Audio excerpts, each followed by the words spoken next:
Hello, welcome back.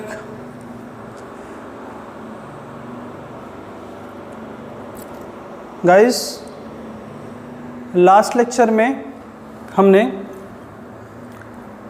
Ice and fire के introduction को देखा था, पोएट के इंट्रोडक्शन को देखा था, और हमने वहाँ ये भी डिस्कस किया था which type of this poem या which type of this sonnet it is. तो मैंने आपको बताया था कि it is a love sonnet that is written by Edmund Spenser, and this sonnet is taken from a series of 89 sonnets या 89 love sonnets that is written by Edmund Spenser to celebrate his marriage with Elizabeth Boyle। इसके बारे में हमने पहले बात किया था कि 89 सोनेट्स की एक सीरीज़ लिखी उन्होंने अपने मैरिज को सेलिब्रेट करने के लिए। उसी 89 सीरीज में से ये सोनेट है, and it is sonnet number 30 या इसको हम एमोरेटी 30 भी कहते हैं। तो हमने इसके इंट्रोडक्शन को देख लिया था। आज हम इस पोएम के एक्सप्लेनेशन को देखेंगे या इसकी लाइंस को वन बाय वन एक्सप्लेन करने की कोशिश करेंगे। तो चलिए स्टार्ट करते हैं, इस पोएम की लाइंस को देखते हैं। फर्स्ट 4 लाइंस, मैंने आपको पहले भी बताया था कि सोनेट का स्ट्रक्चर क्या है कि 4 लाइन के 3 क्वेटन्स हैं, 4 लाइन के 3 क्वेटन्स हैं और एक कपलेट है 2 लाइन की। तो फर्स्ट क्वेटेंस की बात करें कि जिसमें 4 लाइन्स हैं, उसमें क्या कहता है कि my love is like to ice and I to fire. जैसा कि मैंने आपको टाइटल ही बताया था कि टाइटल यही है।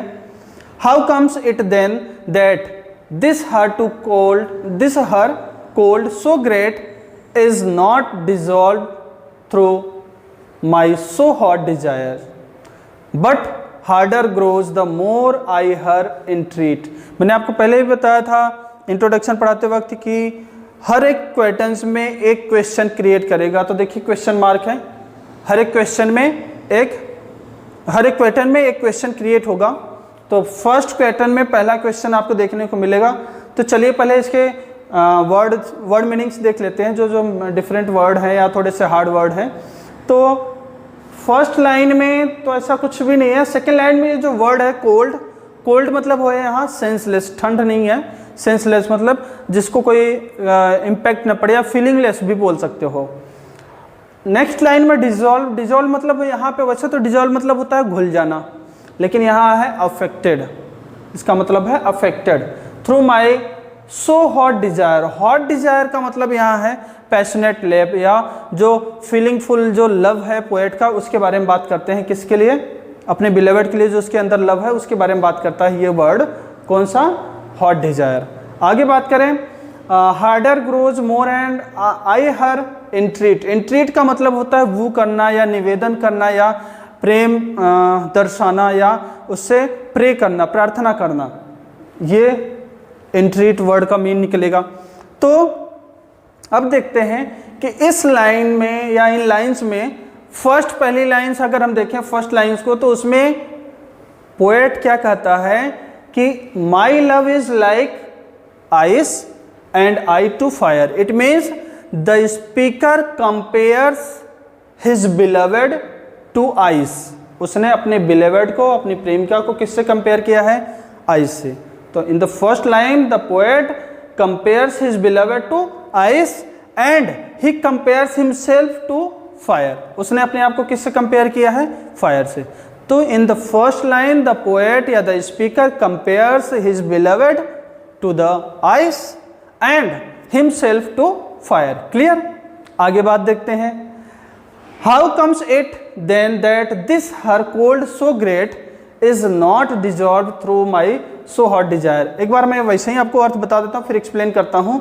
फिर वो आश्चर्य प्रकट करता है। अब आगे की लाइंस में 3 लाइंस में वो क्वेश्चन क्रिएट करेगा, साथ ही साथ वो अपने क्वेश्चन के थ्रू या अपने क्वेश्चन के माध्यम से ही अपने आश्चर्य को शो करता है कि हाउ इज इट पॉसिबल, ये कैसे पॉसिबल है कि उसके अंदर फीलिंग बिल्कुल भी नहीं है, या उसकी फीलिंग्स या उसके हार्ट की जो फीलिंग है, उसके हृदय में जो फीलिंग है, इट इज़ नॉट अफेक्टेड, ये प्रभावित नहीं होती है। किससे? मेरे पैशनेट लव से। मेरे अंदर इतना प्रेम है उसके लिए और मेरे प्रेम से वो बिल्कुल प्रभावित नहीं होती है। ऐसा क्यों है? इसके बजाय क्या हो रहा है कि जैसे जैसे मैं उसको इंट्रीट कर रहा हूँ, जैसे जैसे मैं उसको अपने प्रेम को दर्शा रहा हूँ या उससे प्रेम का निवेदन कर रहा हूँ, वो और ही हार्ड होती जा रही है। ये कैसे संभव है?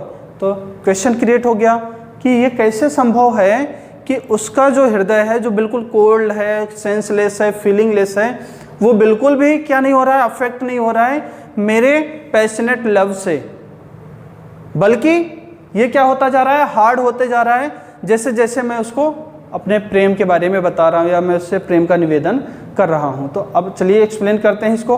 तो in the first line the poet compares his beloved to ice and himself to fire. उसने अपने बिलवेड को आइस बताया और अपने आप को फायर बताया। Then the poet presents his surprise, then the poet presents his surprise through the questions के माध्यम से अपने सरप्राइज को प्रेजेंट करता है। और ये क्वेश्चन किससे रिगार्डिंग है? Regarding his love for his beloved. ये क्वेश्चन किससे रिलेटेड है? Regarding his love for his beloved. अपने बिलवेड के लिए, उसके लिए जो प्रेम है या उसके मन में जो प्रेम है, इससे रिलेटेड वो क्वेश्चन क्रिएट करता है। और क्या कहता है क्वेश्चन क्रिएट करते हुए? ही सेज, क्या कर रहा है? He says that he has deep passionate love for his beloved. कहता है he has deep passionate love, he has too much love for his beloved. अपने बिलवेड के लिए उसके अंदर बहुत सारा प्रेम है। किसके अंदर? स्पीकर के अंदर या पोएट के अंदर या लवर के अंदर। लेकिन but his बिलवेड्स heart is so hard या सो कोल्ड, लिखा है ना, हर कोल्ड सो ग्रेट, मतलब बट हिज बिलवेड्स हार्ट, उसका जो बिलवेड के हृदय है ना, बिलवेड का जो प्रेम दिल है, वो बहुत ही हार्ड है, बहुत ही कोल्ड है। वो इतना कोल्ड है that it is not affected by the passionate love of the poet या passionate love of the speaker. समझ में आया कि क्या कहता है कि he has deep love for his beloved but his beloved's heart, लेकिन उसकी प्रेमिका का जो हृदय है, it is so cold and so hard that it is not affected by my passionate love. ये बिल्कुल भी अफेक्ट नहीं हो रहा है मेरे पैशनेट लव से। And it is very strange. अब क्वेश्चन वो अपने स्ट्रेंज फीलिंग को दर्शाता है, अपने सरप्राइज को शो करता है कि it is very strange that his beloved's coldness या his beloved's senselessness is increasing more and more as I woo her या I pray her. Last line में क्या कर रहा है कि it is very strange thing, बहुत आश्चर्यजनक चीज है क्या, कि हिज बिलवेड्स हार्डनेस, उसके बिलवेड की जो हार्डनेस है, जो सेंसलेसनेस है, जो उसकी फीलिंगलेस है, वो इट इज इंक्रीजिंग, ये बढ़ता जा रहा है एज द पोएट या द स्पीकर इंट्रीट या द पोएट या द स्पीकर वो या प्रे टू हर। जैसे जैसे वो उससे प्रार्थना करता है या show his love to her, जैसे अपने प्रेम को उसके लिए दर्शाता है, she becomes more and more harder या शी बिकम्स हार्ड मोर, वो और भी ज़्यादा क्या हो जाती है, हार्ड हो जाती है। तो first 4 line I think clear हो गया होगा। मैं एक बार वापस से रिवाइज कर देता हूँ, ध्यान से सुन लीजिएगा, बहुत इजी लाइन्स हैं, एक बार में समझ में आ जाएंगे। आप ध्यान दीजिए कि in the first line the poet compares his beloved to the ice and he compares himself to fire, दोनों को कंपेयर कर लिया। देन ही प्रेजेंट्स या then he shows his surpriseness या his surprised feeling through his question, वो अपने surprise को अपने क्वेश्चंस के थ्रू दर्शाता है। क्या कहता है कि ही says that he has deep love, he has great love for his beloved, उसके अंदर बहुत सारा प्रेम है अपने बिलवेड के लिए। बट हिज बिलवेड्स हार्ट, लेकिन उसके बिलवेड का जो हृदय है, इट इज मोर कोल्ड या इट इज हार्ड या इट इज सेंसलेस या it is feelingless that it does not respond to his love या it does not respond to his passionate love, वो इतना हार्ड है कि वो उसके प्रेम का कोई उत्तर ही नहीं देती है। ठीक है, फिर आगे वो कहता है, क्या कहता है कि हिज कोल्डनेस या his senselessness is not affected by his passionate love, मतलब उसके इतने ज़्यादा प्रेम होने के बावजूद भी her heart is not affected, उसका जो हृदय है वो नहीं प्रभावित होता है। Okay, then he raised a question, वो एक क्वेश्चन क्रिएट करता है कि हाउ इट इज पॉसिबल या how is it possible that her heart, उसका जो हृदय है, becomes more and more hard या more and more senseless as he entreat her या as he pray to her, जैसे उसको प्रार्थना करता है, अपने प्रेम को दर्शाता है, वो और ही हार्ड बनती जाती है। ये कैसे पॉसिबल है? तो फर्स्ट 4 लाइन जो पहला क्वेश्चन है आपको सामने आया है वो ये आया है कि ये कैसे पॉसिबल है कि वो तो अपना प्रेम दर्शा रहा है, उसको प्रेम की बात कर रहा है और वो और कठोर होती जा रही है। तो first 4 lines I think it will be clear to you. तो चलिए अगले 4 लाइन्स की बात करें। ओके स्टूडेंट्स, तो हमने फर्स्ट 4 लाइन्स देख ली, पहला पैटर्न देख लिया जो कि हमें ईजिली क्लियर हो गया। अब हम दूसरे पैटर्न्स की बात करें जिसमें पोएट क्या कह रहा है कि और how comes it that my exceeding heat is not allayed by her heart frozen cold, but that I burn much more in boiling sweet and feel my flames augmented manifold। अब बात करें बच्चों इनके वर्ड मीनिंग्स की, तो first line में जो last word है एक्सीडिंग हीट, एक्सीडिंग हीट की मीन्स मतलब है इंक्रीजिंग पैशन, जो लवर या जो पोएट के अंदर जो पैशन बढ़ रहा था उसकी बात कर रहा है, इंक्रीजिंग पैशन। आगे बात करें सेकेंड लाइन में एलाइड वर्ड जो है, एलाइड मतलब काम करना, रिड्यूस करना, शांत कर देना।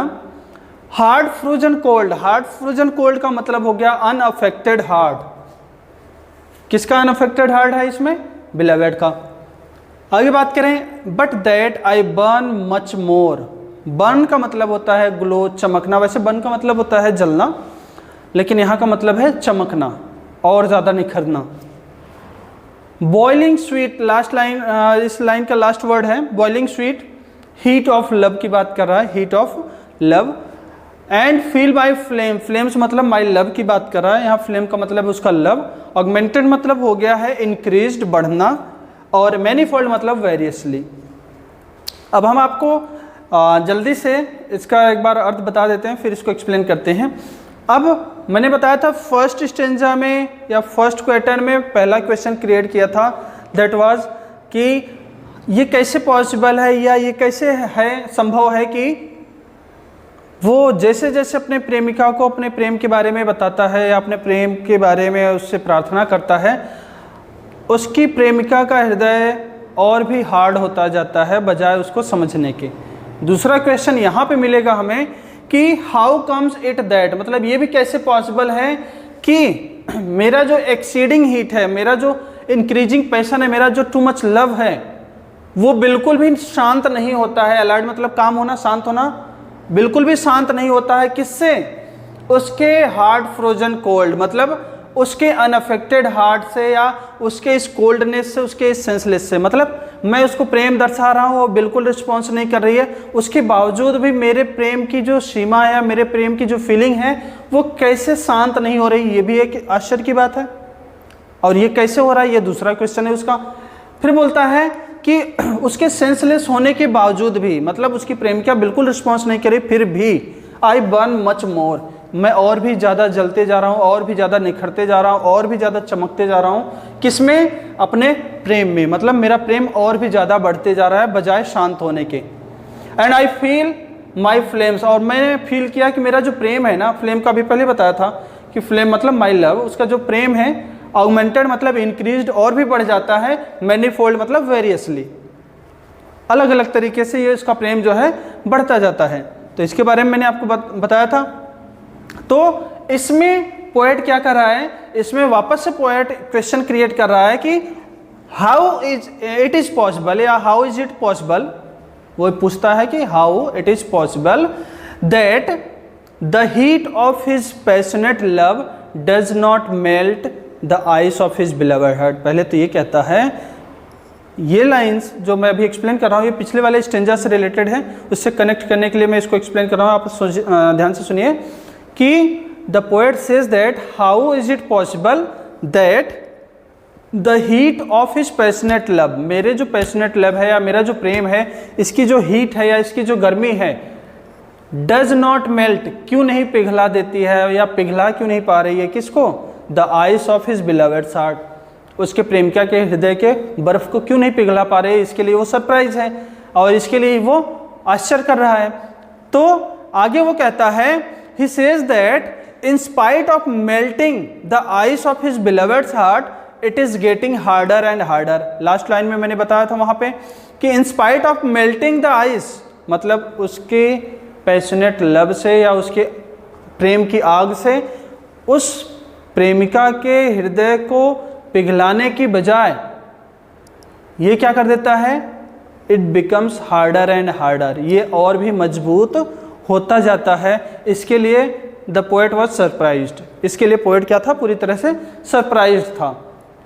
And he is also surprised that how is it possible that his exceeding heat या his increasing passion is not come down या इट नॉट रिड्यूस्ड, कम क्यों नहीं हो जाता, बाय द सेंसलेस हार्ट या by the feelingless heart of his beloved. First two line में the poet again is surprised that it is also very strange that how is it possible that my the poet's increasing passion his passionate love is not reduced by the coldness the senselessness the feelinglessness of beloved's heart।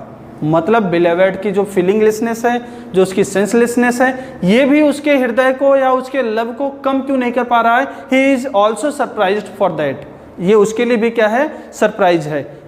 तो आप देख रहे हैं दोनों चीजें कह रहा है कि एक तरफ उसका आग उसके बर्फ को या उसके हृदय की बर्फ को नहीं पिघला पा रही है, दूसरी तरफ क्या कह रहा है कि उसके हृदय का जो बर्फ है वो मेरी आग को शांत नहीं कर पा रहा है या मेरे प्रेम को और कम नहीं कर पा रहा है। इसके लिए भी पोएट क्या है, सरप्राइज है। इसके आगे और क्या कहता है कि इन स्पाइट ऑफ रिड्यूसिंग, मतलब मेरा प्रेम कम होने के बजाय I burn much more in my love या बॉइलिंग स्वीट, मतलब माई लव बोला है कि बिसाइड दिस या इन स्पाइट ऑफ रिड्यूसिंग या इंस्टेड ऑफ कमिंग डाउन, मतलब शांत होने के बजाय I am burning more much more या I am my love is increasing much more, मेरा जो प्रेम है वो और भी ज़्यादा बढ़ता जा रहा है। एंड द फ्लेम्स या the my love is increasing in various वे, और मेरा जो प्रेम है वो अलग अलग तरीक़ों से या कई गुना तरीक़ों से बढ़ता ही बढ़ता जा रहा है, कई गुना रूप में बढ़ता ही बढ़ता जा रहा है। तो फर्स्ट स्टेंजा में उसने क्या काम किया या क्या बताया था, उसने ये बताया कि उसके अंदर बहुत सारा प्रेम है, डीप लव है अपने बिलवड के लिए, लेकिन उसके बिलवड का जो हार्ट है वो आइस की तरह है, बिल्कुल सेंसलेस है, बिल्कुल फीलिंगलेस है। लेकिन वो इस बात से सरप्राइज था कि किस प्रकार से उसके प्रेम की आग उसके हृदय को नहीं पिघला पा रही है, उसके बिलवड के हृदय को बिल्कुल नहीं पिघला पा रही है, बजाय पिघलाने के ये उसको और भी ज़्यादा बढ़ाते जा रही है, उसको और भी ज़्यादा हार्ड बनाते जा रही है। सेम फीलिंग को यहाँ दर्शाता हुआ वो दिखाई दे रहा है, या यहाँ पे एक्सप्लेन करते हुए पोएट दिखाई दे रहा है कि इवन उसका खुद का प्रेम, पोएट का भी जो प्रेम है ना उसके अंदर, वो बिल्कुल भी शांत नहीं हो रहा है या बिल्कुल भी कम नहीं हो रहा है उसके बिलवड के सेंसलेसनेस से या उसके बिलवड के फीलिंगलेसनेस से, मतलब उसके बिलवड के अंदर कोई फीलिंग नहीं है, इससे भी उसका प्रेम शांत नहीं हो रहा है। इंस्टेड ऑफ रिड्यूस होने के बजाय, कम होने के बजाय, his love is increasing, poet का जो लव है वो इंक्रीजिंग मोर एंड मोर, और भी ज़्यादा बढ़ते जा रहा है। And his love increased in various वे, और उसका जो प्रेम है ना वो अलग अलग तरीक़ों से बहुत ज़्यादा मात्रा में और भी ज़्यादा बढ़ता जा रहा है। तो ये अगली 4 लाइंस थी। तो आई होप बच्चों आपको जो ये फर्स्ट 4 लाइंस और ये उससे जो नेक्स्ट 4 लाइंस हैं, ये जो 2 क्वेश्चंस मैंने आपको समझाया, वो 2 क्वेश्चन आपको समझ में आ गया होगा। ये 8 लाइंस आपको बिल्कुल क्लियर होंगी और इसके अंदर वो जो 2 क्वेश्चंस मैंने आपको क्रिएट किए थे, या जो पोएट ने यहाँ अराइज किया है या लेकर के आया है कि किस तरह से मेरे प्रेम की आग उसको नहीं पिघला पा रही है, ऐसा क्यों है, और ऐसा क्यों है कि उसके प्रेम हृदय की जो बर्फ़ है वो मेरे आग को बुझा नहीं पा रही है, ऐसा क्यों है। ये 2 क्वेश्चन उसने क्रिएट किया है और आई थिंक ये 8 लाइंस में या इन टोटल 8 लाइंस के जो 2 क्वेश्चंस में हमने पढ़े हैं वो आपको क्लियर होंगी। तो अगली जो 6 लाइंस हैं वो हम अगले अपने नेक्स्ट वीडियो में डिस्कस करेंगे। आज के लेक्चर में बस इतना ही। Thank you.